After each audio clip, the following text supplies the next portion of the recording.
Welcome to all dear student. आज की class में हम बात करेंगे, जो अपना टॉपिक चल रहा था फंक्शन को लेकर हम बात करेंगे। फंक्शन में हमने इंपॉर्टेंट फंक्शन देख भी लिया था। ये अपना फंक्शन का लास्ट लेक्चर है, क्योंकि इसमें हम फंक्शन पार्ट का जो लास्ट हिस्सा देख रहे हैं। ऑलरेडी हमने फंक्शन के 9 लेक्चर कर लिए हैं ना, तो ये अपना 10वां लेक्चर होगा और इसमें फंक्शन को कंप्लीट करते हैं। ये ओनली फॉर 11th क्लास का जो फंक्शन है ना, वो ही कंप्लीट होगा। ओके, 11th क्लास का फंक्शन ही कंप्लीट होगा। 12th में तो हमें पता है कि ट्रिगो आती है हमें, है ना, तो 12th में तो ट्रिगो का भी बताना पड़ेगा, ट्रिगो फंक्शन के उसको भी लेके चलेंगे। तो लेकिन अभी हमने 11th क्लास का ही ट्रिगो कंप्लीट किया है, वो फंक्शन कंप्लीट किया है। तो चलिए बात करते हैं आज की क्लास में अपना जो नया जो टॉपिक है, जिस वो फंक्शन आज कौन सा फंक्शन लेके आए हैं उसकी बात करते हैं। तो चलिए बात करते हैं अपने नए फंक्शन को लेकर, है ना। तो आज का अपना जो फंक्शन है वो है फ्रैक्शनल पार्ट फंक्शन। क्या है? फ्रैक्शनल पार्ट, हाँ, fractional part function. Fractional part function को बोलते हैं, हिंदी में बोलते हैं इसे भिन्नात्मक भागफलन। क्या बोलते हैं? भिन्नात्मक भागफलन। भागफलन, एक मिनट, भागफलन। ओके, तो इसे बोलते हैं भिन्नात्मक भागफलन। वो चलिए इसके फंक्शन के बिहेवियर को जानते हैं, इसकी अंडरस्टैंडिंग को समझते हैं कि फंक्शन का बिहेवियर कैसे बदलता है, इसका डोमेन क्या होता है, फंक्शन का रेंज क्या होती है इस फंक्शन की।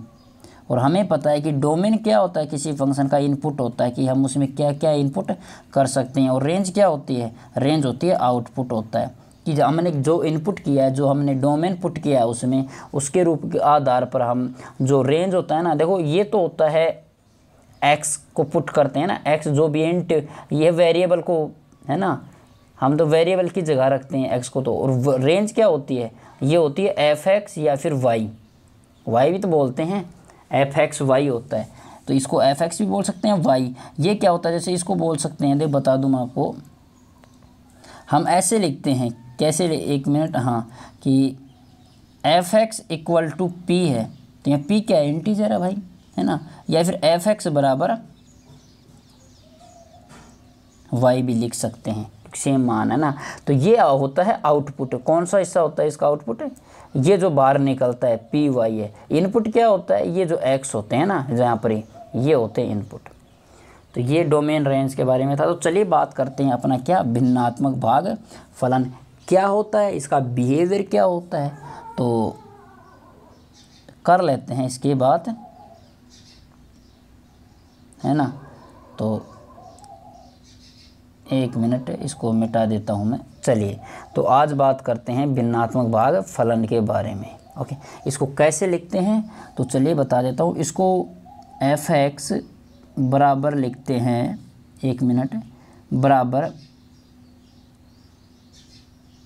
इसको ऐसे लिखा जाता है, बोलते हैं क्या इसको, तो ये याद रखना, इसको बोलेंगे हम, क्या बोलेंगे इसे, याद रख लेना, फ्रैक्शनल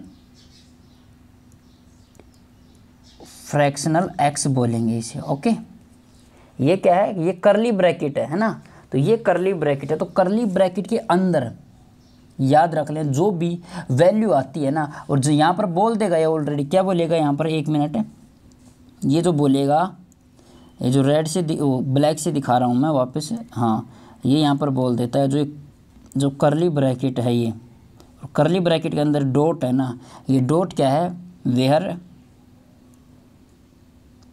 वेयर डॉट वेयर, जो ये करली ब्रैकेट है वो क्या करता है? डिनोट करता है किसको? Denote F P F. Okay, F P F का मतलब होता है फ्रैक्शनल पार्ट फंक्शन। ये क्या है? ये एफ पी है, एफ पी एफ ही है। ओके, एक मिनट, एफ पी एफ मतलब फ्रैक्शनल पार्ट है। तो देखो एक मिनट, ये जो करली ब्रैकेट है ना, ये यहाँ पर क्या दर्शाएगा? डिनोट एफ पी एफ को, मतलब फ्रैक्शनल पार्ट फंक्शन को दर्शाएगा। और इसे बोलते क्या हैं? ये याद रख लेने से मैं लिख देता हूँ यहाँ पर, बोलते बोलते क्या हैं, इसे फ्रैक्शनल एक्स बोलते हैं। ओके, दो चीज़ याद रख लेना। तो मैं इसको यहाँ पर मिटा रहा हूँ, किसको, इसको मिटा देता हूँ एक बार, है ना, ताकि फंक्शन को अच्छे से लिख पाएँ हम। तो चलिए बात करते हैं इसको और अच्छे से समझने की, है ना। तो कलर ले लेता हूँ मैं ग्रीन वाला, ये अच्छा लगता है मुझे। तो ये देखो यहाँ पर बता दिया कि जो करली ब्रैकेट है ना, वो ऑलरेडी डिनोट कर देता है, वो लिख के देगा। क्यों लिख के देगा? क्योंकि जो करली ब्रैकेट है ना, इसका यूज हम सेट में भी करते हैं, है ना, सेट को रिप्रेजेंट करने के लिए। जैसे कि एग्जाम्पल देखो, एग्जाम्पल हमने देखा होगा सेट में 2 है 3 है, ये एलिमेंट है किसी भी सेट के, और एक करली ब्रैकेट लगा देता है। ये किसको रिप्रेजेंट कर रहा है? यहाँ पर सेट को रिप्रेजेंट कर रहा है ना, रिप्रेजेंट है। इस प्रकार यही वजह है कि देखो करली ब्रैकेट सेट को भी रिप्रेजेंट कर रहा है, और यहाँ पर करली ब्रैकेट अपना एफ को भी रिप्रेजेंट कर रहा है। इस प्रकार वो कन्फ्यूज ना पैदा करने के लिए ऑलरेडी बच्चों को देता है कि क्या, जहाँ पर एक्स जो एक करली ब्रैकेट ने डिनोट कर रहा है किसको, एफ को। तो आपको घबराने की बात नहीं है, अगर नहीं बोलता तो समझना है कि ये सिंपल करली वाला ब्रैकेट है ना। ओके, ये कन्फ्यूज खत्म हो गई। करली ब्रैकेट का यूज सेट में भी सेट को रिप्रेजेंट करने भी के लिए भी किया जाता है ना। तो चलिए अब बात करते हैं कुछ एग्जाम्पल से फ्रैक्शन पार्ट को समझने की। तो चलिए कुछ एग्जाम्पल ले लेते हैं। अपने पास है, मैं लिख देता हूँ एग्जाम्पल, और देखो कुछ भी कहो एग्जाम्पल है ना,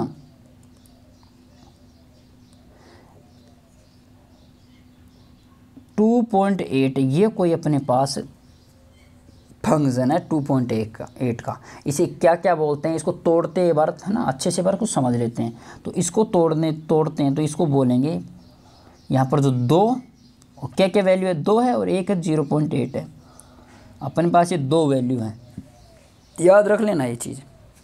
2.8 को तोड़ा हमने, ये मतलब मेरा कहने का मतलब ये नहीं है कि 2.8 को, है ना, मतलब ये इससे अलग निकाले तो क्या हुआ, इससे अलग नहीं निकाल रहा मैं, है ना, इस फंक्शन को सोल्व नहीं कर रहा। कभी तुम सोचो कि सोल्व करने पर ही ऐसे आता, नहीं आता ऐसे भाई, बताऊँगा मैं, जो समझा रहा हूँ वो ही समझ लो अभी। तो जैसे ये अपना फ्रैक्शन पार्ट क्या 2.8 है, तो हमने देखा 2.8 इसको क्या क्या लिख सकते हैं, हमने लिखा 2 और 0.8, है ना, ये समझ लो एक बार।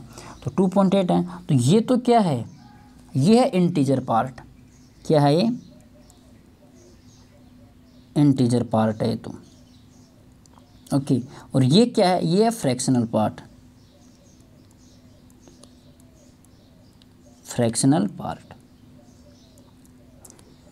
है ना। तो इंटीजर का मतलब क्या होता है भाई? बिल्कुल भाई सिंपल है बात। इंटीजर का मतलब ही क्या होता है, लिख देते हैं। इंटीजर का मतलब होता है पूर्णांक। देख लो, 2 पूर्ण संख्या है इसलिए इसे बोला इंटीजर। और फ्रैक्शनल पार्ट क्या है? भिन्नात्मक है भाई, अंश वाली है, भिन्न अंश वाली है, तो भिन्न संख्या है ये तो। क्यों है? पॉइंटों वाली तो भिन्न संख्या ही होती है भाई, सिंपल है।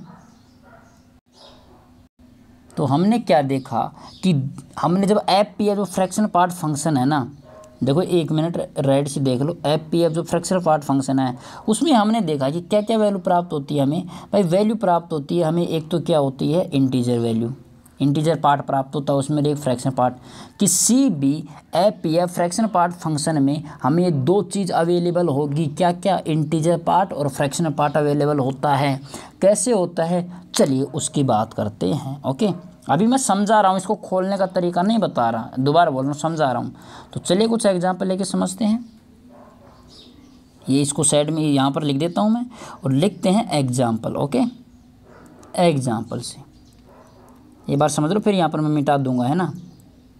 एग्जाम्पल समझ लो, जैसे कि अपने पास है 5 है, फ्रैक्शन पार्ट 5 है। तो देखो 5 को किस प्रकार लिख सकते हैं भाई? 5 को इस प्रकार से लिख सकते हैं, 5 प्लस का 0 लिख सकते हैं यहाँ पर, है ना। तो ये इसका फ्रैक्शन पार्ट कितना आ गया? ये तो 5 तो क्या है यहाँ पर, देखो 5 तो क्या है, 5 है इंटीजर वैल्यू है,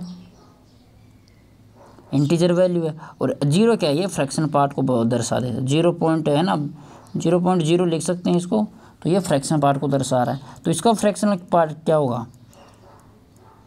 इसका फ्रैक्शनल पार्ट हो जाएगा 0। ओके, है ना, इसको फ्रैक्शनल पार्ट हो जाता है 0। 2.8 का अपने जैसे अपना एग्जाम्पल था ऑलरेडी 2.8 का 1 मिनट, एक दूसरा में हाँ ये तो था पहला एग्जाम्पल, दूसरा लेते हैं 2.8 का। इसका क्या आता है, इसका भाई 0.8 आता है, इसका फ्रैक्शन पार्ट क्या है 0.8 है, तो 0.8 है। तो इस प्रकार देखते हैं, है ना। तो चलिए अब एग्जाम्पल से अच्छे से समझते हैं ताकि इसका डोमेन, इसका बिहेवियर का बारे में पता कर सकें, है ना। तो इसके बारे में हम बात कर लेते हैं। तो ये बीच में डाल देते हैं भाई इसका ये जो, चलिए और कुछ नया हिस्से से हम बात करते हैं इसके क्वेश्चंस को लेकर, ताकि डोमेन, रेंज, इनका बिहेवियर को देख सके, है ना। तो चलिए एक लेते हैं हम पॉजिटिव, वो पॉजिटिव, है ना, पॉजिटिव पार्ट लेते हैं। पॉजिटिव पार्ट में एग्जांपल ले लेते हैं अच्छे, 1 मिनट इसको छोटा कर लेता हूँ ताकि मैं, हाँ, जैसे कि फ्रैक्शन पार्ट में आया, थोड़ा सा बड़ा कर लेते हैं भाई, इतना छोटा भी नहीं चाहिए, ओके, है ना। तो ये अपने पास आया एग्जांपल क्या 3.9, तो याद रखना इसका फ्रैक्शन पार्ट क्या है 0.9 है भाई। दूसरा आया 1.7, इसका फ्रैक्शन पार्ट कितना है। फ्रैक्शन पार्ट का मतलब होता है कि एक तो होता है इंटीजर, देखो इसमें क्या समझाया था मैंने, देखो फ्रैक्शन पार्ट होता है ये पॉइंट वाला, है ना। इन पूर्णांक नहीं लेना हमें, याद रख लेना, हमें ये लेता है फ्रैक्शन पार्ट लेना है ना। तो जैसे 2.8 में 0.8 था फ्रैक्शन पार्ट, इसी प्रकार हम बोल रहे हैं क्या कि 1.7 का क्या है भाई 0.7 है जी, 1 मिनट, हाँ इसका है 0.7 है, ओके। और एग्जांपल ले लेते हैं, आपके दिमाग में आ रहा होगा कि नहीं सर मैं तो लूँगा क्या, मैं तो लूँगा 9.9, 1 मिनट भाई साहब 9.9 ये लूँगा सर मैं और भी लूँगा 9.999 ये लेता चलता रहूँगा, है ना।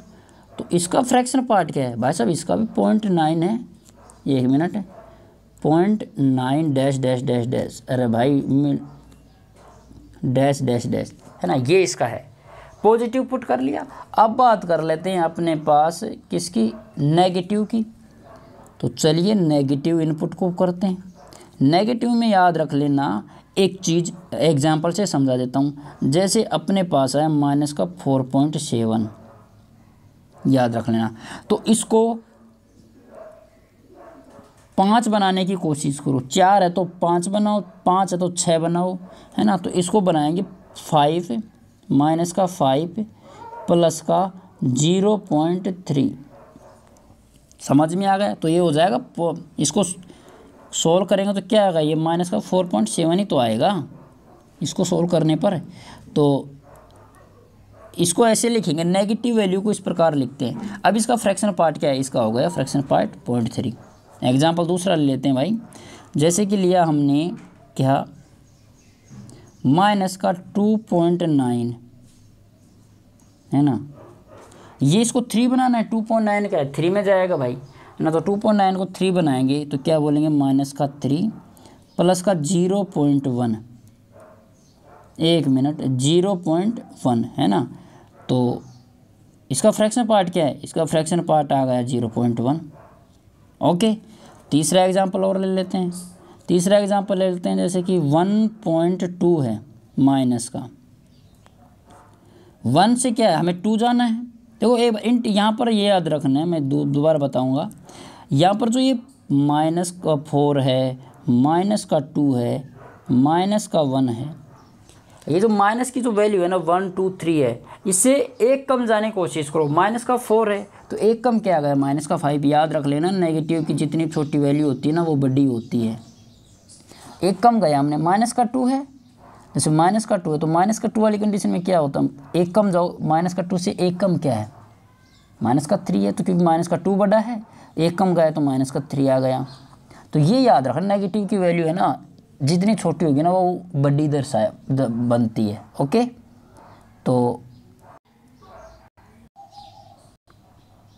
तो हमने देख लिया। तो ये बार इसको मैं सही से अपने तरीके से कर देता हूँ। तो मैंने क्या बताया कि जो नेगेटिव की वैल्यू है ना वो अपने से एक कम जाने की कोशिश करेगी, ओके। हाँ, तो एक कम इसका लिखते हैं 1.2 है, नीचे वाला एग्जांपल देखो, ये किस में जाएगा, ये माइनस का 2 में जाने की कोशिश करेगा, प्लस का 0.8 है। तो इसका फ्रैक्शन पार्ट क्या है भाई 0.8 है। ये हमने नेगेटिव देखा। एक और बात कर लेते हैं, किसकी बात, सब मुख्य बात तो आ रही है ना। एक और एग्जांपल बात करते हैं जीरो वाले की, और जीरो को लेते हैं किससे, रेड से ले लेते हैं जीरो को। और अगर करली ब्रैकेट में फ्रैक्शनल पार्ट ऑफ जीरो है तो इसका आउटपुट जीरो निकलता है। तीनों को समझ लो अच्छे से। और अब मैं लेके चल रहा हूँ नया पार्ट, यहाँ पर लिखता हूँ मैं क्या, डोमेन ऑफ फंक्शन,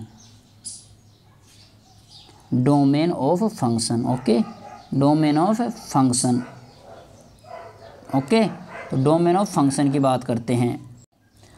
तो डोमेन ऑफ फंक्शन देखते हैं, फंक्शन का क्या होता है, डोमेन देखते हैं। डोमेन का मतलब होता है इनपुट, है ना। मैं कलर चेंज करके लिख देता हूँ। डोमेन का मतलब होता है इनपुट, है ना, कि हम उसमें, एक मिनट यार, है ना। डोमेन का मतलब है इनपुट। इनपुट का मतलब होता है कि हम उसमें क्या क्या, एक्स की जगह क्या क्या इनपुट कर सकते हैं। तो हमने क्या क्या देखा, एक बार आप ग्रीन कलर से देख लो। हमने देखा कि हमने पॉजिटिव इनपुट भी किया, देखो ये पॉजिटिव है, ये सारे पॉजिटिव हैं, है ना, एक्स के रूप में। हमने नेगेटिव भी इनपुट कर दिया, नेगेटिव भी इनपुट कर रखा है हमने, देखो। और हमने जीरो भी इनपुट कर दिया।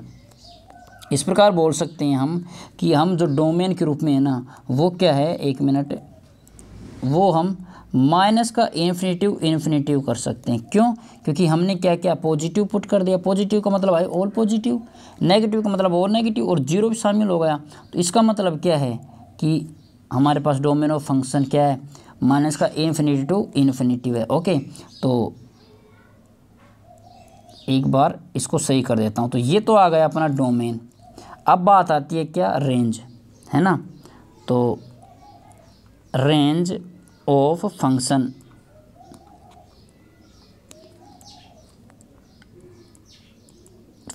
रेंज ऑफ फंक्शन इसे बोलते हैं आउटपुट। कि हमने भाई जो डोमेन पुट किया था, ये जो डोमेन था अपना, इसको पुट किया था, तो पुट करने पर हमें आउटपुट क्या क्या मिला उसको देखते हैं। तो चलिए एक मिनट आउटपुट को देख लेते हैं भाई, है ना। तो वही गिनने से समझा देता हूँ मैं, आउटपुट को देखते हैं। इसमें हमने इनपुट किया था पॉजिटिव, आउटपुट के रूप में देखो सारी वैल्यू क्या मिल रही है, फ्रैक्शन में मिल रही है, कोई एक के मान आई नहीं। क्योंकि अगर 2.1 पुट करेंगे ना तो 0.1 ही होगा, तो ये भी फ्रैक्शनल पार्ट ही है ना। तो हमने देखा कि जितने भी अगर पॉजिटिव पुट किया था हमने, तो क्या क्या आया था, फ्रैक्शनल पार्ट आया था, जिसमें इसका 0.9 आया, 0.7 आया।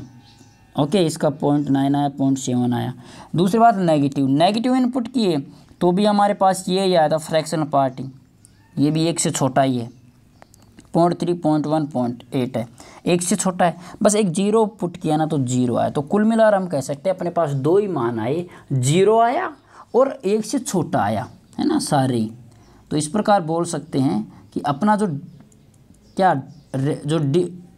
अपने पास रेंज है ना जो फंक्शन की, किसकी, फंक्शन की, फ्रैक्शनल पार्ट फंक्शन की।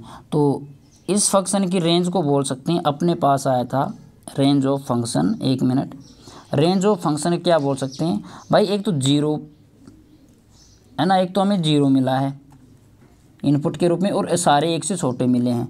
तो इस प्रकार बोल सकते हैं कि जीरो तो शामिल है लेकिन एक शामिल नहीं है। ये इसकी रेंज आ गई, ये फंक्शन की रेंज को दर्शाता है। ओके, तो हमने डोमेन देख लिया कि डोमेन में इनपुट में हम कुछ भी पुट कर सकते हैं, लेकिन आउटपुट के रूप में हमें ये ही मिलेगा क्या, जीरो और एक के मध्य है, और जीरो भी इंक्लूड है।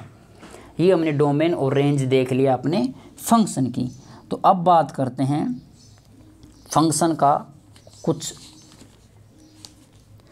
क्या है, फंक्शन का ग्राफ देखते हैं भाई, है ना। डोमेन रेंज देख, इनपुट आउटपुट देख लिया, इनपुट आउटपुट से तो हम ग्राफ का पता करते हैं। तो चलिए इसका ग्राफ देखते हैं। तो ग्राफ देखते हैं, वो किसी भी प्लेन में क्या, एक्स एक्सिस वाई एक्सिस, तो ये क्या है, ये वाई एक्सिस है, ये क्या है, ये एक्स एक्सिस है भाई सब, ये एक्स है और ये वाई है। ओके, देखो एक तो वाई भी सही नहीं लिखा गया, तो वाई अपने पास, ये क्या है, ये ओरिजिन बिंदु है। सर इतनी बड़ी ओरिजिन भाई साहब छोटी होती है ओरिजिन बिंदु, ये ओरिजिन बिंदु है। अब बात करते हैं, ये तो एक है, ये दो है, ये तीन है, इसमें भी ये एक है, ये दो है, ये 3 है, बस इतना ही देख लो, है ना, 1 2 3 आप समझ जाओगे इससे अच्छे वाले से। तो ये अपने पास ग्राफ है। ओके, हाँ, अब बात करते हैं इनपुट और आउटपुट की। चलिए, तो इनपुट और आउटपुट की बात करते हैं। तो सबसे पहले हमने यहाँ गया, हमने पॉजिटिव इनपुट किया, हम पॉजिटिव इनपुट कर रहे हैं, तो आउटपुट के रूप में अपने पास 1 से छोटा मान ही प्राप्त हुआ। हम नेगेटिव इनपुट कर रहे हैं तो भी हमें 1 से छोटा मान ही प्राप्त हुआ, है ना, और 0 पुट किया तो 0 मिला। ओके, तो क्या बात करते हैं हम, देखो इसमें 0 इंक्लूड है, 1 नहीं है। तो बात करते हैं अपने ग्राफ में, तो 0 इंक्लूड है, तो 0 देखो ग्रीन से इंक्लूड कर रहा हूँ मैं ये, और इंक्लूड देखो किसी भी चीज़ को इंक्लूड करते हैं ना तो उसको ये भरे वाले गोले से दर्शाते हैं, और जिसको जो इंक्लूड नहीं है मतलब शामिल नहीं है उसको खाली गोले से दर्शाते हैं। ये 2 चीज़ याद रख लेना, है ना। तो इसको मैं मिटा देता हूँ 1 मिनट, खाली गोला भरा गोला समझ गए होंगे। तो 0 शामिल है तो इसको भाई भरे गोले से रख दिया। क्यों, और आउटपुट का मतलब क्या है, देखो आउटपुट का मतलब होता है 0 और 1। ये किसकी मान है, ये y की मान है ना। x की मान क्या है, x की मान तो है r है, रियल नंबर है, माइनस का इन्फिनिटी इन्फिनिटी, ये अपने पास आया था। तो y की वैल्यू अपने पास, x की मैंने 1 2 3 लिख दिया, डैश डैश डैश कुछ भी आ सकता है। अब आता है y की वैल्यू, 0 शामिल कर लिया। अब आता है किसकी बात, एग्जाम्पल से समझ, एक का एग्जाम्पल से समझते रहो आप, है ना, रिप्रेजेंट कर देते हैं। अब बात क्या, हमने पुट कर दिया उसमें क्या, 1 फ्रैक्शनल पार्ट में 1 पुट किया तो क्या आया, 0। ओके, है ना। या उससे पहले एक बार ये और समझ लो कि हमने पुट किया 0.1 तो आउटपुट के रूप में मिला हमें 0.1। हमने पुट किया 0.2 आउटपुट के रूप में मिला 0.2। हमने पुट किया 0.3 आउटपुट के रूप में मिला 0.3। इसी प्रकार डैश डैश हमने पुट किया 0.9 तो हमें मिला 0.9 ही। हमने पुट किया 1 तब मिला हमें वापस 0। ओके, देखो 0.1 मतलब 1 से छोटा, 1 से छोटे मान पर हमें यही मिल रहा है, लेकिन 1 पर, किस पर, इस 1 पर क्या मिलेगा, हमें 0 मिलेगा। तो चलिए इस 1 की बात करते हैं, कौन से, इस 1 की, यहाँ से स्टार्ट करते हैं। 1 पुट किया तो आउटपुट के रूप में, मतलब आउटपुट का रूप है y की वैल्यू, 1 पुट करते हैं तो 1 पुट किया हमने तब मिला हमें 0, है ना। तो ये यहाँ से चलता है ग्राफ, 1 मिनट, 1 तक ही। ओके, क्यों 1 तक क्यों लेके गए ये भी याद रख लेना, क्योंकि 1 तक किस लिए लेके गए, क्योंकि 0.9 तक तो जाता है अपना ग्राफ भाई, मिनिमम 0.9 तक तो, लेकिन 1 पर नहीं आता है। 0.9 तक तो गया तो 0.9 y का मान है, ये सारे, ये तो y के मान ही है इधर, ये वाले, ये तो सारे y के मान है ये तो। और अपना y का ग्राफ देखो ये रहा, ये y का ग्राफ है। तो चलिए बात करते हैं अब दोबारा समझने की, कि दोबारा समझ, है ना, कि ये 1 तक क्यों गया, कि 0.9 तक तो जाता है, 1 पर नहीं सा जा रहा है बंदा, 0.9 तक तो जा रहा है। तो हमने इस ग्राफ में, अपने वाले ग्राफ में, ये जो 1 पुट किया ना तो 1 तक तो गया लेकिन 1 को शामिल नहीं किया, इसलिए खाली गोला लगा दिया मैंने। ओके, फिर बात करते हैं दूसरे वाले की, क्या, इसको मैं वापस मिटा देता हूँ और अब पुट करते हैं 2। ओके, चलिए, मज़ा तो आ रहा है ना, देखो लेक्चर में मज़ा आना चाहिए, समझ में आना चाहिए। अब आता है फ्रैक्शन पार्ट में 2 पुट करने से पहले वही 1 पुट कर दिया, 1 से थोड़ा सा बड़ा लेते हैं, 1.1 लेते हैं, आउटपुट के रूप में मिला हमें 0.1। 1.2 पुट करते हैं, आउटपुट के रूप में मिला हमें 0.2। इसी प्रकार पुट करते हैं 1.999 समथिंग कुछ भी गया हो, है ना, तो हमें मिलता है 0.999, है ना। ओके, फिर हमें 2 पुट किया फ्रैक्शन पार्ट में तो फिर हमें 0 मिल गया। क्यों 0 क्यों मिलता है ये देख लो एक बार, क्योंकि फ्रैक्शन पार्ट 2 को हम लिख सकते हैं 2 + का 0। ओके, और इसका फ्रैक्शन पार्ट क्या है, ये तो इंटीजर है पूर्णांक, तो ये है 0। तो इसी प्रकार हम बोलते हैं क्या, कि 2 का है ना क्या फ्रैक्शन पार्ट होता है 0। अब ग्राफ में प्रेजेंट कर देते हैं। ग्राफ में क्या बोलता है कि देखो भाई हमने 1.1 से 1.9 तक लिया तो वापस ये 0.9 तक जा रहा है, लेकिन जैसे ही हमने 2 पुट किया 0 वापस आ गया, मतलब 0.9 एक फिर भी शामिल नहीं हुआ है ना, 0.9 तक जा रहा है मैक्सिमम, एक शामिल नहीं हुआ। तो जैसे ही हमने 2 पुट किया इसमें है ना, तो ये क्या बोला, ये जाता है भाई साहब 0.9 तक और वापस वहाँ पर 0 एक नहीं हो पाता। समझ में आ गया। और देखो ये भी बात है कि 1 पर भी 0 दे रहा है, 2 पर भी 0 दे रहा है। ओके, कौन से ग्राफ से, नीले वाले से देख लो। 1 पर 0 दे रहा है, 2 पर 0 दे रहा है ना। अब बात करते वही 3 की भाई, 3 पर भी तो 0 दे रहा है ये।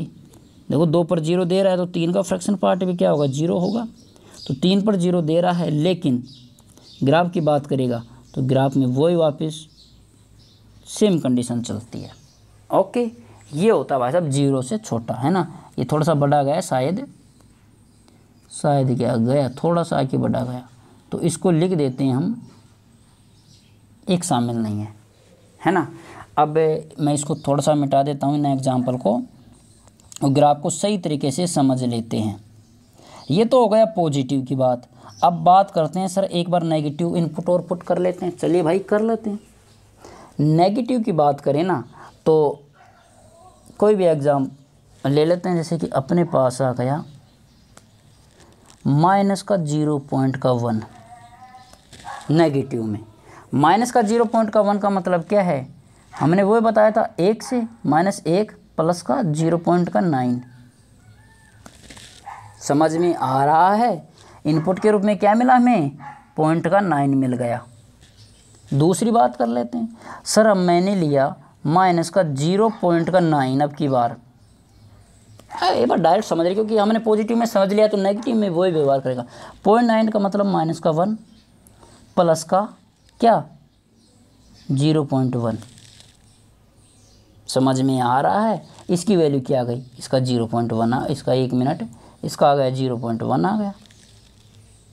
बात आती है 1 का 1 पुट किया सर हमने, 1 मिनट, हाँ का 1 पुट किया सर हमने, तो का 1 का 0 आ जाता है। ओके, तो बात कर लेते हैं इस वाले ग्राफ की। ये क्या है, ये का 1 है, ये का 2 है, ये का 3 है, और ये जो ग्राफ जा रहा है कौन सा वाला, ये जा रहा है माइनस का इन्फिनिटी वाले की तरफ। ओके, हाँ तो ग्राफ बनाते हैं। देखो का 0.1 पुट किया तो फ्रैक्शन पार्ट क्या है 0.9, तो वापस ये वो एक शामिल नहीं होगा, लेकिन ये है ना, तो 0.9 है ना, तो ये मैं इसको थोड़ा सा छोटा कर लेता हूँ और इसको लिख देता हूँ 1, ऊपर लिख देता हूँ, है ना। तो 0 की तरफ जा रहा है, तो का 1 पुट किया हमने तो ये जा रहा है 1 की तरफ।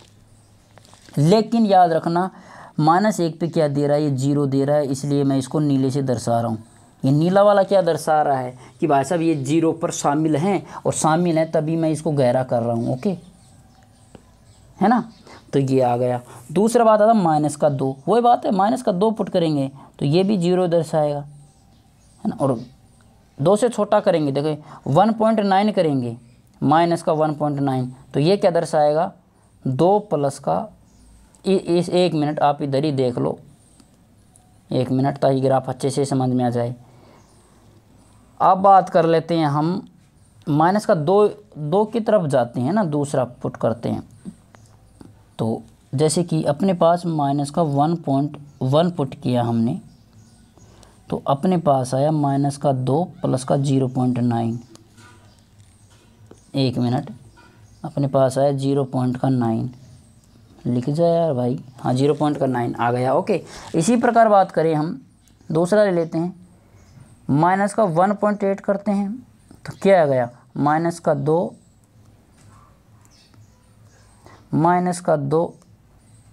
1 मिनट,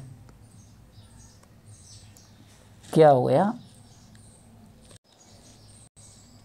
हाँ तो देखो का 1.8 पुट किया तो का 2 प्लस का क्या 0.2, है ना। का 1.9 पुट किया तो तो क्या आया -2 प्लस का 0.1 और 2 पुट किया तो 0 आ गया भाई। तो चलिए ग्राफ से समझते हैं। ये अपना ग्राफ है, हमने ले लिया ग्रीन वाला कलर। देखो 1.1 पुट किया तो 0.9 आया, फिर 1 नहीं आया, तो मतलब 1 तक तो जाएगा बंदा, 1 तक जाएगा। अगर 2 पे क्या है 0 है, तो 2 पर 0 है तो पहले तो 2 को कर लेते हैं 0 ग्रीन वाले से।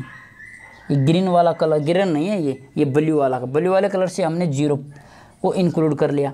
अब आता है कि 0 की तरफ जैसे जब वो तो 1 से -2 की तरफ जाते हैं ना, तो सभी मान आते हैं 0.9 तक जाता है मैक्सिमम। तो इस प्रकार हम लिख सकते हैं इस ग्राफ को, किसको, 2 पे क्या आता है ये आता है, 3 पर भी क्या आएगा, ये आएगा, सेम मान आएगा। तो इस प्रकार ये अपना ग्राफ आ जाता है। ये एग्जाम्पल से समझा दिया आपको। एग्जाम्पल को मिटा देता हूँ मैं और इस ग्राफ को सही से ही, ये अपना ग्राफ था और ये क्या है माइनस का इन्फिनिटी वाला है। अब देखते हैं इसमें हमने क्या क्या देखा। हमने देखा कि -3 पुट किया, -2 पे 0, 1 पे 0, इंटीजर वैल्यू पे क्या मान दे रहा है, ये 0 दे रहा है। और मैक्सिमम कहाँ तक जा रहा है, ये जो मैं लाइन ड्रॉ कर रहा हूँ, एक कौन से वाले कलर से, कोई अच्छा वाला ले लेता हूँ मैं, हाँ ये वाला ले लेता हूँ। इस कलर से मैं लाइन को, बैंगनी वाला है ये, देखो ये लाइन ड्रॉ कर रहा हूँ मैं एक, तो लाइन भी अच्छी वाली नहीं बनती है मेरे से।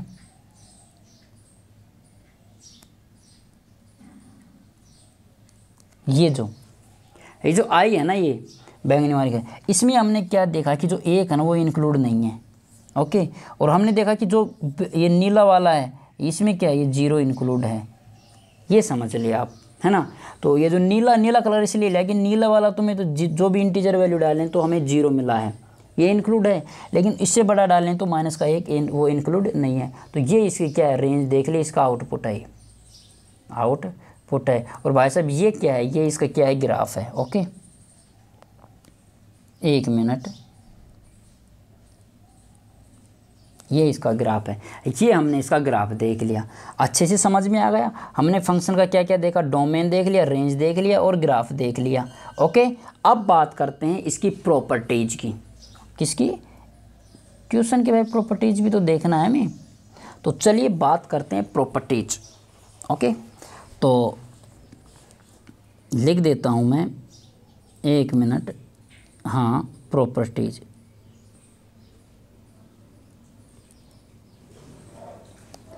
ओके।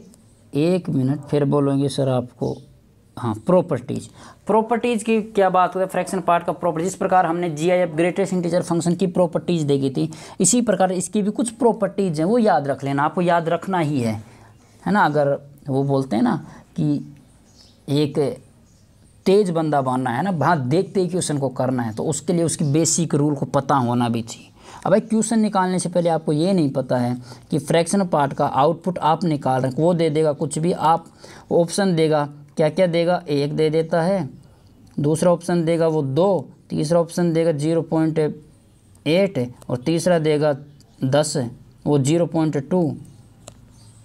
आप बोलोगे नहीं सर आंसर आ गया 2 का 2। आपको ये नहीं पता कि भाई आउटपुट कभी भी 2 नहीं निकल सकता, ना ही 1 निकल सकता, भाई साहब ये निकलेगा 0 और 1 के बीच में, या तो 0 निकल सकता है या 1 के बीच में निकलेगा। तो ये याद रख लेना कि प्रॉपर्टीज ही तो समझाती है, उसका बेसिक नियम समझाता है हमें, और उसके डोमेन रेंज पता होने चाहिए, ग्राफ कैसे होते, 3 ही बातें पता होनी, 3-4 बातें हैं ना। तो प्रॉपर्टीज़ में लिखते हैं हम पहली प्रॉपर्टीज़, ओके। तो लिखो पहली प्रॉपर्टीज़, पहली चीज़, कोई भी जो x है ना, कोई भी सिंपल इंटीजर, कोई भी x है, इंटीजर हो नॉन इंटीजर हो, जो भी x है, ये अपने आप को 2 चीज़ों में तोड़ता है। 1 मिनट, एक तो तोड़ता है वो फ्रैक्शन पार्ट x में, और एक तोड़ता है वो ग्रेटेस्ट इंटीजर फंक्शन x में। सिंपल बात है, रट लियो, क्या करना है, रट लियो। अब भाई आप बोलोगे सर मैथ में रट्टा नहीं होता, मैथ में समझाया जाता है, तो चलिए समझा देते हैं भाई। ये क्या है, 1 मिनट, ये तो है क्या, FPF फ्रैक्शनल पार्ट फंक्शन है ना, 1 मिनट है ना। और ये क्या है, ये है GIF, ये है, एक मिनट, ग्रेटेस्ट इंटीजर फंक्शन, ये याद रख लेना। एग्जाम्पल से मैं इस प्रॉपर्टीज़ को समझा देता हूँ, एक एक प्रॉपर्टीज़ को हम अच्छे से समझते हैं। अपने पास तो हमें क्या चाहिए, फ्रैक्शन, हमें फ्रैक्शन का पार्ट चाहिए, तो फ्रैक्शन को समझते हैं। क्या फ्रैक्शन इधर आ जाएगा और इधर आके बोलेगा कि जो मैं फ्रैक्शनल एक्स हूँ, मैं जाऊँगा किसमें, एक्स माइनस का ग्रेटेस्ट इंटीजर फंक्शन एक्स, ये है ना। तो एक मिनट मैं इसको मिटा देता हूँ और यहाँ पर लिखता हूँ नंबर 1 प्रॉपर्टीज। लेकिन ये याद रखना है, क्योंकि ये सिंपल याद होगा। कैसे होगा, क्योंकि देखो हम इतना याद रखेंगे भाई कि कोई भी एक्स है, कोई भी मान लो 9 है, उसको हम ऐसे लिख सकते हैं, उसका फ्रैक्शन पार्ट 9 प्लस का ये 9 है ना, उसको ऐसे लिख सकते हैं हम, ये 9 है। ये कैसे आता है कि भाई प्लस आएगा, दोनों का जोड़ आ जाएगा, दो चीज़ आती है। वैसे ही हम भूल जाते हैं कि नेगेटिव आएगा क्या आएगा, तो इसलिए मैंने ऊपर की लिखा था। तो प्रॉपर्टीज़ तो अपनी जो वो फ्रैक्शन पार्ट फंक्शन की है ना, वो नीचे वाली है, ये जो मैंने लिखा है ना, ये प्रॉपर्टीज़ है। एग्जाम्पल से समझ लो आप एक बार। एग्जाम्पल मैं इधर ले लेता हूँ, ओके, हाँ, और समझ लो एग्जाम्पल। अपने पास पाई है, पाई को हमें पता है क्या होता है, पाई की वैल्यू होती है 3.414। समझ में आ गया। एक्स के अपने पास पाई है, तो पुट करते हैं अपने जो पाई की जो वैल्यू आएगी ना, मान लेते हैं पाई को फ्रैक्शन पार्ट में पुट कर दिया हमने। इसको क्या लिख सकते हैं, इसको लिखेंगे हम भाई पाई लिख देते हैं माइनस का क्या, देखो इस प्रॉपर्टी से लिख रहा हूँ मैं। कौन सी वाली प्रॉपर्टी से, ये रेड में देखो इधर, इस प्रॉपर्टी से लिख रहा हूँ। ओके, तो इसको लिख दें, एक्स की जगह पाई है तो पाई माइनस का पाई। एक मिनट, हाँ, ग्रेटेस्ट इंटीजर पाई। क्यों लिख रहे हैं हम, क्योंकि देखो पाई क्या है, पाई की इंटीजर वैल्यू है, और इंटीजर वैल्यू अगर इससे निकाले तो इंटीजर वैल्यू है ये, इसकी जो भी ये डैश डैश है ये आ जाए तो इंटीजर वैल्यू ये है। तो हमें ये मान चाहिए, कौन सा वाला चाहिए, ये मान चाहिए। इस मान के लिए हमें पता है कि पाई की वैल्यू क्या है, सोल्व करते हैं। देखो इसमें सोल्व करते हैं ना, तो हमें पता है पाई की वैल्यू है 3.414 डैश डैश माइनस का ये GIF, मतलब greatest integer function. Greatest integer function क्या बोलता है, ये पूर्णांक चाहिए इसको, तो भाई इंटीजर वैल्यू चाहिए। इंटीजर वैल्यू क्या है, 3 को निकाल देता है भाई साहब बाहर, तो 3 को निकाल देता है। तो ये एक मिनट, सॉरी, हाँ हाँ, जो ये है ना, ये 3.414 है। इसका जो GIF करते हैं ना, देखो 3.414, इसका GIF करते हैं तो हमें पता है पूर्णांक निकलता है, क्या निकलता है, 3 निकलता है। इस प्रकार हम बोल सकते हैं, क्या बोलेंगे हम, कि इसका है ना, ये आएगा 3, ये माइनस की वैल्यू है, तो ये 3 में से 3.414 में से माइनस का 3 गया, तो ये बचा कौन सा, फ्रैक्शन पार्ट 414, और यही हमें चाहिए 414। समझ में आया तो बहुत अच्छी बात है। ये एग्जाम्पल को मैं यहीं रख देता हूँ। ओके, तो इस एग्जाम्पल को मैं ये मिटा देता हूँ, और ये याद रख लेना कि पाई में से GIF पाई गया ना, तो फ्रैक्शन पार्ट पाई आ जाता है। ओके, प्रॉपर्टीज नंबर दूसरी की बात करते हैं। तो प्रॉपर्टीज नंबर दूसरी की बात इसी कलर से कर लेते हैं। पिछला वाला कौन सा कलर था, हाँ ये था ना, तो इसी कलर से करते हैं। प्रॉपर्टीज नंबर दूसरी प्रॉपर्टीज की बात करें तो ये आता है फ्रैक्शनल पार्ट x प्लस को n, वेयर क्या है, n क्या है, एक मिनट, जहाँ n बिलोंग्स टू i, और i क्या होता है, इंटीजर वैल्यू होती है। इंटीजर मतलब होता है पूर्णांक, ये याद रख लेना। इसमें क्या बोला कि जो x कोई भी नंबर है उसमें हम इंटीजर जोड़ते हैं, कोई भी इंटीजर जोड़ते हैं, पूर्णांक जोड़ते हैं, तो वो वही मान निकलेगा। एक मिनट भाई साहब, एक मिनट,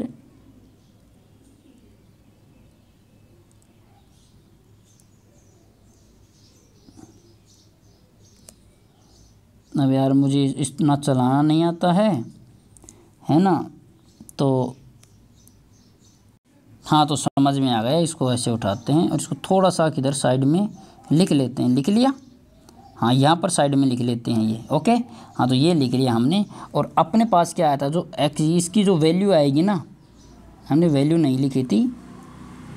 किसी भी फ्रैक्शनल एक्स में इंटीजर जोड़ते हैं ना, तो मान क्या आएगा, मान आएगा उसका एक्स के बराबर ही, फ्रैक्शनल एक्स के बराबर ही आता है। जहाँ एन क्या है, वो इंटीजर है। एन क्या है भाई, इंटीजर है।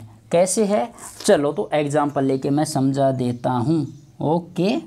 चलिए तो एग्जाम्पल लेते हैं, कुछ अपना अच्छा वाला लेते हैं। कोई भी एक्स की वैल्यू हमें पता है कि 1.3 है, एक्स की वैल्यू ये है। सोल्व करते हैं, इसमें पुट करते हैं, इसमें पुट करेंगे 1.3 प्लस एन की जगह हम ले लेते हैं क्या, रेड में देखना, एन की जगह मैंने ले लिया 6, इंटीजर। पूर्णांक लेना है हमें, नॉन इंटीजर नहीं लेना, पूर्णांक लेना है, ओके। और बराबर करते हैं क्या, प्रॉपर्टीज़ के हिसाब से तो क्या आना चाहिए, प्रॉपर्टीज़ के हिसाब से आना चाहिए फ्रैक्शन पार्ट 1.3 का कितना आएगा, जो एक्स का आता है ना, है ना, एक्स का जो फ्रैक्शन पार्ट है वो ही इंटीजर जोड़ने पर भी आता है। तो एक्स का फ्रैक्शन पार्ट क्या है, 0.3 है, तो 0.3 आएगा भाई साहब इसका आंसर, ओके। ये ग्राफ को थोड़ा सा मैं इधर लिख देता हूँ, ये आ गया एक्स के हिसाब से। लेकिन हम करेंगे नहीं सर, हम सोल्व करके करते हैं कि आपने बोला भी तो है, तो चलिए सोल्व कर लेते हैं। इसको कैसे करते हैं, हाँ इसको जोड़ते हैं एक बार, इसका जोड़ते हैं तो इसका क्या होगा, 7.3 आ गया। और इसका फ्रैक्शन भी कर लो भाई, 0.3 आएगा, और इसका भी 0.3 आया। कुछ गलत आया नहीं आया ना, तो दोनों सेम है भाई, ओके। ये प्रॉपर्टीज़ है कि कोई भी नंबर जो x है अपना, उसमें अगर n इंटीजर वैल्यू जोड़ते हैं और वो फ्रैक्शन पार्ट में है, तो उसका मान उतना ही आएगा जितना वो x फ्रैक्शनल का आएगा। और x फ्रैक्शनल का मतलब अपने पास 0.3 था, इसका कितना आया, इसका तो ये आया था 0.3 आया, और देखो इंटीजर जोड़ने पर भी 0.3 ही आया, ओके। तो चलिए अब बात करते हैं अपना नेक्स्ट प्रॉपर्टीज़ नंबर 3 पर, प्रॉपर्टीज़ नंबर 3 पर। तो चलिए प्रॉपर्टीज़ नंबर 3 की बात करते हैं। हाँ भाइयों, ये इम्पोर्टेंट है, दैट इज़ इम्पोर्टेंट, क्योंकि यही सेम प्रॉपर्टीज़ हमने कहाँ पढ़ा था, सेम तो नहीं पढ़ा था, ग्रेटेस्ट इंटीजर फंक्शन में पढ़ा था ये की प्रॉपर्टीज़, पर वो उसमें बस उसमें GIF लगा था, ग्रेटेस्ट इंटीजर फंक्शन मतलब ग्रेटेस्ट ब्रैकेट लगा था, यहाँ पर करली ब्रैकेट लगाया तो ये फ्रैक्शन को दर्शा देता है। तो चलिए ये प्रॉपर्टीज़ बहुत अच्छी है और याद करने योग्य हैं। ये हमने लिया क्या, x की वैल्यू ली और माइनस का दोनों, फ्रैक्शनल x फ्रैक्शनल माइनस का x, ये हमने लिया, ओके। तो आउटपुट के रूप में हमें दो चीज़ मिलेगा, या तो 0 मिलेगी या 1 मिलेगी। 0 कब मिलेगी, इफ़ क्या x is an integer, okay. एक मिनट, इसको थोड़ा सा किधर कर लेता हूँ, हाँ जहाँ x इज एन इंटीजर है। और 1 कब मिला, जब इफ़ x क्या इज नॉन इंटीजर, है ना, x is an not integer हो। तो इसको मैं ऐसे भी लिख देता हूँ यार, क्या x not belong to integer, और ऊपर वाला x बिलोंग्स टू इंटीजर है, बस ये मान है। प्रॉपर्टीज़ को समझने से पहले एग्जाम्पल के आधार पर हम समझते हैं इस प्रॉपर्टीज़ को भाई साहब, है ना। तो इस प्रॉपर्टीज़ को भी चलो एग्जाम्पल से समझते हैं। एग्जाम्पल, है ना, एग्जाम्पल से कैसे समझते हैं, मान लेते हैं x की जगह हमने किया पुट 2, भाई साहब मुझे 1 2 पसंद है, 1 2 भाई कोई भी ले लेते हैं यार, x की जगह मैंने 2 ले लिया, पुट करते हैं प्रॉपर्टीज़ में, ये है 2 और ये है माइनस का 2, ओके। ये है 2 और ये है माइनस का 2, सोल्व करते हैं। देखो इसका फ्रैक्शन कितना है, 0 है, क्योंकि 2 को लिख सकते हैं हम 2 प्लस का 0, ये इंटीजर वैल्यू है, तो ये क्या, ये फ्रैक्शनल है 0 वाला, ये फ्रैक्शनल है। तो इस प्रकार हम बोल सकते हैं, क्या बोल सकते हैं कि इसका 0 है और -2 का भी 0 है, तो 0 प्लस का 0 कितना आया, 0। समझ में आया? तो 0 आ गया ना। ऊपर देखो अपने प्रॉपर्टीज़ में, ग्रीन में कलर से लिख कर रहा हूँ, देखो 0 कब आया, जब x इंटीजर, और इंटीजर अपना क्या था, पूर्णांक होता है इंटीजर का मतलब, तो पूर्णांक होने पर हमें 0 आ गया। ओके, है ना, समझ गए बात? ओके, तो ये 0 आ गया। अब बात करते हैं जब नॉन पूर्णांक हो, है ना, तो ये तो इंटीजर है, जब मैं लिख भी देता हूँ यहाँ पर किसे, जब x यहाँ पर क्या है, x belongs to integer. Okay, अब बात करते हैं जब x not belongs to integer. एक मिनट, जब इंटीजर ना हो, इंटीजर ना हो तो मतलब पूर्णांक ना हो, पूर्णांक नहीं हो तो कोई भी एग्जांपल लेते हैं, जैसे कि x बराबर अपने लिया 1.3 ले लिया, है ना, ये ले लिया, तो 1.3 लिया, तो इसको करते हैं 1.3, एक मिनट, 1.3 प्लस को माइनस का 1.3, चलिए भाई सोल्व करते हैं। 1.3 का फ्रैक्शनल पार्ट कितना आ गया, 0.3। ओके, और माइनस का 1.3 का कितना, माइनस को 1.3 को हमें पता है क्या लिखेंगे, माइनस का 2 प्लस का 0.7, ये तो लिखेंगे माइनस वाले। देखो माइनस का इसका इंपॉर्टेंट यही तो है इसमें कि माइनस को तो याद ही रखना इसका, है ना। तो इसका फ्रैक्शन क्या हुआ, इसका 0.7 आ गया, इसका 0.7 आ गया, तो हम लिख सकते हैं, क्या लिखेंगे भाई, कि जो माइनस का 1.3 का है, इसका आएगा 0.7, इसका क्या है 0.7। इन दोनों को योग ऐड कर देते हैं, इन दोनों को ऐड करो, पॉजिटिव किया ना, तो 0.3 और 0.7 का मान आ गया 1, ये आ गया। तो हमने ऊपर देखो अपने, मैं ग्रीन कलर से समझा रहा हूँ यहाँ पर, कि 1 कब आया था, जब नॉन इंटीजर वैल्यू हो। ओके, नॉन इंटीजर वैल्यू में 1 ही आया अपना भी, जब x नॉन इंटीजर वैल्यू हो। तो मैं इसको बीच में से लिख देता हूँ, जब x नॉन इंटीजर वैल्यू हो तो 1 आ गया, और इंटीजर वैल्यू है तो 0 आ गया। ये अपनी तीसरी प्रॉपर्टीज़ थी। अब बात करते हैं अपनी फोर्थ प्रॉपर्टीज़ को लेकर। ओके भैया, है ना। ओके, तो हम फोर्थ प्रॉपर्टीज़ को लेकर चलते हैं अपना, हाँ, तो प्रॉपर्टीज़ नंबर अपनी 4, ये फोर्थ प्रॉपर्टीज़ है। तो ये अपना x है, फ्रैक्शनल x है कोई भी, उसका दूसरा फ्रैक्शनल है, उसका तीसरा फ्रैक्शनल है। इस प्रकार बोल सकते हैं कि कितने भी फ्रैक्शनल हो उनका मान उतना ही होगा जितना एक फ्रैक्शनल का मान आता है। सिंपल भाइयों, तो सिंपल है। कैसे आता है वो दिखा देता हूँ मैं एग्जाम्पल से। एग्जाम्पल लेते हैं, अपने पास है 1.7 है, इसका फ्रैक्शनल 1 और इसका 2 फ्रैक्शनल है। 2 से समझ लो एक बार, है ना। एग्जाम्पल देखो, इसको सोल्व करते हैं, किसको, रेड से देखो, इस फ्रैक्शनल को सोल्व करते हैं तो इसका आएगा 0.7, फिर ये बड़ा फ्रैक्शनल लग जाएगा, इसका कितना आएगा, इसका भी 0.7 आ गया सोल्व करने पर भी, है ना। और वैसे डायरेक्ट करते हैं थे, इसे अगर डायरेक्ट करते किसे, इस मान से, तो एक फ्रैक्शनल कितना है 1.7 है, इस फ्रैक्शनल का कितना आ गया, इसका आ गया 0.7। तो देख लो 0.7 और 0.7 सेम है, सेम ही तो है ये। तो x अपना 1.7 था, इसकी जगह देखो 1.7 का क्या आ गया, एक मिनट, 1.7 का आ गया 0.7, और सोल्व कर दिया हमने तो भी 0.7 आई। ये आएगी फोर्थ प्रॉपर्टीज, याद रख लेना, अच्छी प्रॉपर्टीज़ है। अब आती है फिफ्थ प्रॉपर्टीज। ओके,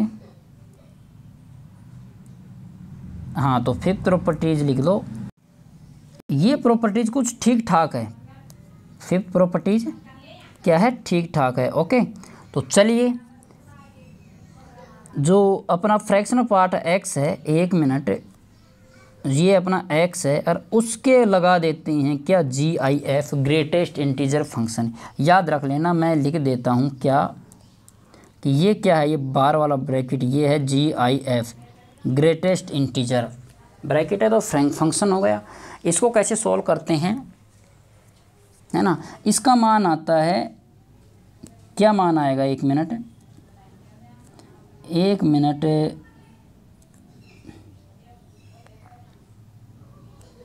है ना, इसको ऐसे कर लेता हूँ मैं और ये ऐसे, ये GIF है, ओके, है ना, और इसको अपने बराबर कर देता हूँ। ये मान आता है 0 हमेशा, ये प्रॉपर्टीज याद रख लेना। और दूसरा इसी के साथ लिख देते हैं, जब x ग्रेटेस्ट इंटीजर हो और बार फ्रैक्शनल पार्ट हो तब भी 0 ही आता है। और अब की बात करें ना, अब क्या है, अब ये है क्या, FPF, अब ये फ्रैक्शनल पार्ट है, बाहर अंदर है GIF, ये दो हैं, इन दो को और समझ लेते हैं अच्छे से, ओके, इन दो को अच्छे से समझते हैं, है ना। तो चलिए एग्जांपल लेते हैं अपना दूसरा। x की जगह हमने यहाँ इसके लिए, है ना, x की जगह हमने ले लिया कुछ भी, जैसे कि 2.6 ले लिया, इस बार लिख देते हैं फ्रैक्शनल पार्ट 2.6 भाई, और ये ग्रेटेस्ट इंटीजर। देखो पहले अंदर वाले को सोल्व करते हैं, इस वाले को सोल्व करते हैं। 2.6 का क्या आता है भाई, 2.6 का आता है 0.6, और ये बाहर वाला ब्रैकेट है ग्रेटर, ओके, ये बाहर वाला ब्रैकेट है। और देखते हैं कोई भी फ्रैक्शनल पार्ट का अगर GIF करते हैं ना, तो GIF तो भाई इंटीजर वैल्यू लेता है, इसमें इंटीजर वैल्यू है नहीं, इंटीजर वैल्यू है, इसको क्या लिख सकते हैं, इसको लिखेंगे हम 0 प्लस का 0.6 लिख सकते हैं भाई। इसका जो इंटीजर वैल्यू है, इसकी इंटीजर वैल्यू है 0, तो इस प्रकार हम कह सकते हैं कि इसका मान भी कितना आएगा, 0 आएगा GIF का मान। तो 0 देखो इधर बोल रहा था और 0 इसमें है, ओके, ये तो इसका एग्जाम्पल है। अब बात कर लेते हैं अपना इस भाई साहब का एग्जाम्पल, इस वाले का एग्जाम्पल, इस वाले का एग्जाम्पल देखते हैं। x की जगह वो ही हम कर लेते हैं 1, अब की बार कुछ अच्छी वाली लेते हैं, 9.7 ले लेते हैं, ये अच्छी वैल्यू है ना, अभी तक 1 2 पे घूम रहे थे, चलो बड़ा भी तो ले लें। तो 9.7 है, करते हैं 9.7 का GIF में धर दिया, और बाहर क्या है, फ्रैक्शनल पार्ट है, सोल्व करते हैं। 9.7 का फ्रैक्शनल पार्ट कितना है, 9 है, सॉरी फ्रैक्शनल पार्ट नहीं, GIF है ना, इंटीजर वैल्यू 9 है इसकी, और 9 का क्या करते हैं हम, अब करते हैं इसका फ्रैक्शनल, और 9 का किसी भी इंटीजर का फ्रैक्शनल हमें क्या पता है, 0 ही आता है। तो हमें एक और प्रॉपर्टीज़ मिल गई, क्या मिल गई, कि किसी भी प्रॉपर्टीज़ का, ये मैं यहाँ पर मिटा देता हूँ और यहीं लिख देता हूँ तो आपको अच्छे से समझ में आएगा, और लिख देता हूँ मैं क्या, नोट, ओके, और नोट में क्या लिखूँ मैं, कि किसी भी इंटीजर, देखो इंटीजर तो समझ में आता है ना, पूर्णांक, इंटीजर का क्या, FPF फ्रैक्शनल पार्ट फंक्शन क्या करते हैं, करने पर, एक मिनट, करने पर 0 मान आएगा, है ना, 0 मान आएगा, ये है ना। तो किसी भी इंटीजर का FPF फ्रैक्शनल पार्ट क्या आता है, 0 ही आता है, ये याद रख लेना। कैसे, हमने अपने इस प्रॉपर्टीज़ में भी किया था, तो इसी वाली प्रॉपर्टीज़ में देख लो कि इंटीजर का है ना, एक मिनट, इंटीजर का जो देखो, इंटीजर का हमें 0 ही मिला था हमें, तो इंटीजर का फ्रैक्शनल पार्ट हमेशा 0 ही आता है, ओके।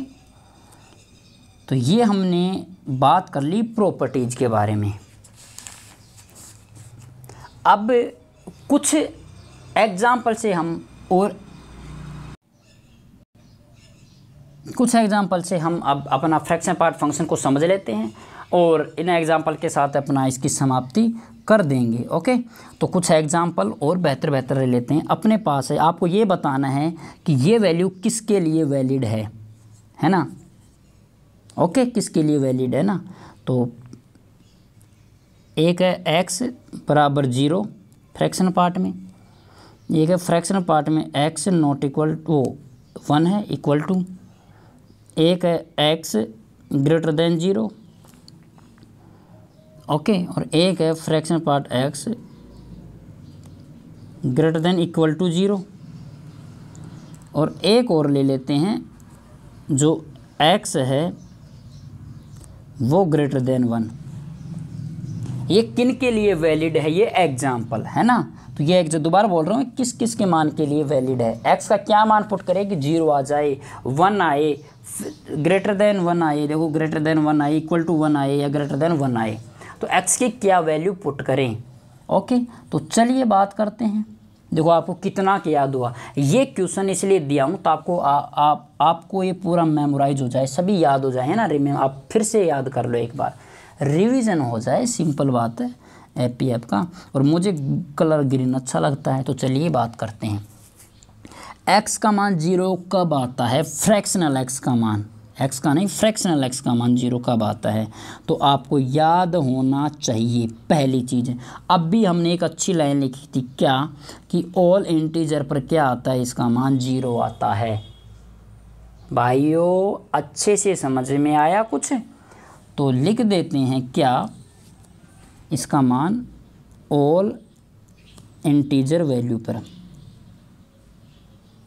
ऑल इंटीजर वैल्यू या नंबर पर। ओके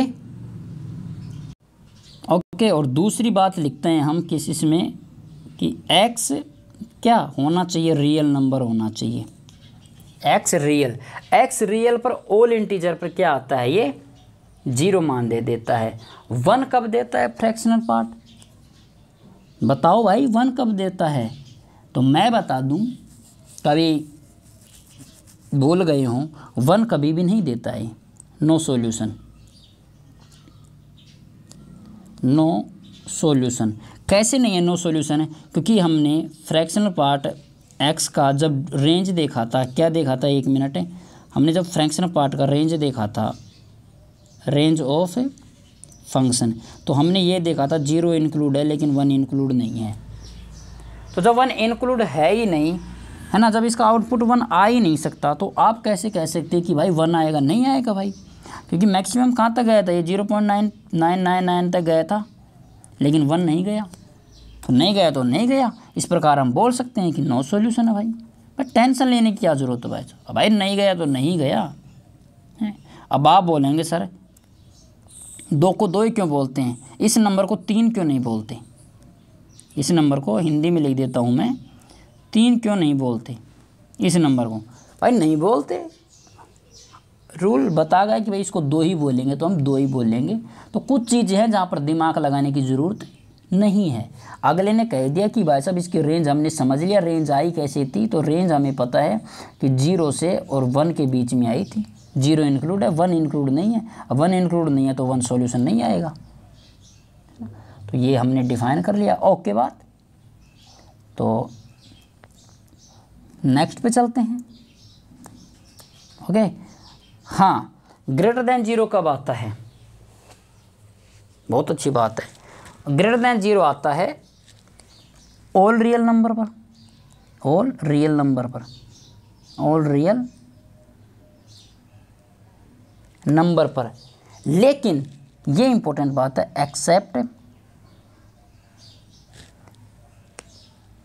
एक्सेप्ट इंटीजर, क्योंकि भाई इंटीजर पे तो हमने देखा था फर्स्ट वाला इंटीजर पे तो ये बंदा क्या दे रहा है, 0 दे रहा है। और हमें चाहिए क्या, हमें चाहिए 0 से बड़ा, 0 से बड़ा ऑल नियर नंबर पर देगा। जैसे कि इंटीजर न हो, इंटीजर नहीं होगा, इंटीजर का मतलब पूर्णांक नहीं होगा, पूर्णांक नहीं होगा। जैसे अपने पास है कोई भी रियल नंबर 100 है, 100 है, पूर्णांक है, लेकिन इंटीजर वैल्यू नहीं होना चाहिए, तो 0.1 लगा देते हैं। 100 का 0.1 लगाएंगे तो इसका फ्रैक्शन पार्ट करते हैं तो क्या आएगा, 0.1 आ गया। एटलीस्ट 0 से तो बड़ी है ये। हाँ तो भाई साहब हमने कह दिया क्या कि एक्सेप्ट इंटीजर, इंटीजर नहीं होना चाहिए। अब अगली बात कर लेते हैं, इसकी बात करते हैं। फ्रैक्शन पार्ट इक्वल और ग्रेटर देन का होना चाहिए। तो इक्वल तो भाई साहब वही बात है, ऑल रियल नंबर पर हो जाएगा, ये बात है ऑल रियल नंबर। अब इसमें एक्सेप्ट इंटीजर नहीं ला, इंटीजर पे तो जीरो, देखो इक्वल टू जीरो बोला है तो इंटीजर पे जीरो हो जाएगा, और बाकी जो ऑल रियल नंबर हैं उन पर क्या हो जाएगा, ग्रेटर देन 1 हो जाएगा। इस प्रकार हमने क्या लिखा, x क्या होता है, रियल नंबर 1 होता है। अब बात करते हैं ये, सर फ्रैक्शन पार्ट x का ग्रेटर देन 1, सर मैंने कहीं देखा था, कहीं नहीं देखा था देखा नहीं था, हमने कहीं नहीं देखा था कि ग्रेटर देन 1 आ जाए। यहाँ तक हमने ये ही नहीं देखा था कि भाई 1 के बराबर भी आ जाए। अभी तो समझाया था कि यार जो अपना आउटपुट है वो 0 से 1 के बीच में ही है, तो 1 तो है नहीं, जब 1 ही नहीं है तो 1 से बड़ा क्या हो जाएगा, तो 1 से बड़ा नहीं होगा। तो इस प्रकार हम बोल सकते हैं कि जो इसका मान है ना वो क्या आएगा, नो सॉल्यूशन, नो सॉल्यूशन। ये कुछ एग्जाम्पल थे ताकि हमने एफपीएफ अपना फ्रैक्शन पार्ट फंक्शन को हम रिवाइज कर सके। ओके, तो चलिए अपने जो फंक्शन हैं, हमने अपना फंक्शन पार्ट 11th का फंक्शन कंप्लीट कर लिया है। ओके, एक बार रिवीजन के आधार पर मैं बता देता हूँ हमने इस फंक्शन में 11th के फंक्शन में हमने क्या क्या देखा है ना। तो इस फंक्शन में हमने देखो क्या क्या किस किस का मान देखा। हमने देखा signum function, signum function F है लिख देता हूँ फंक्शन। ओके, दूसरा हमने देखा क्या, आइडेंटिटी फंक्शन, आइडेंटिटी फंक्शन देखा। ओके, फंक्शन देखा।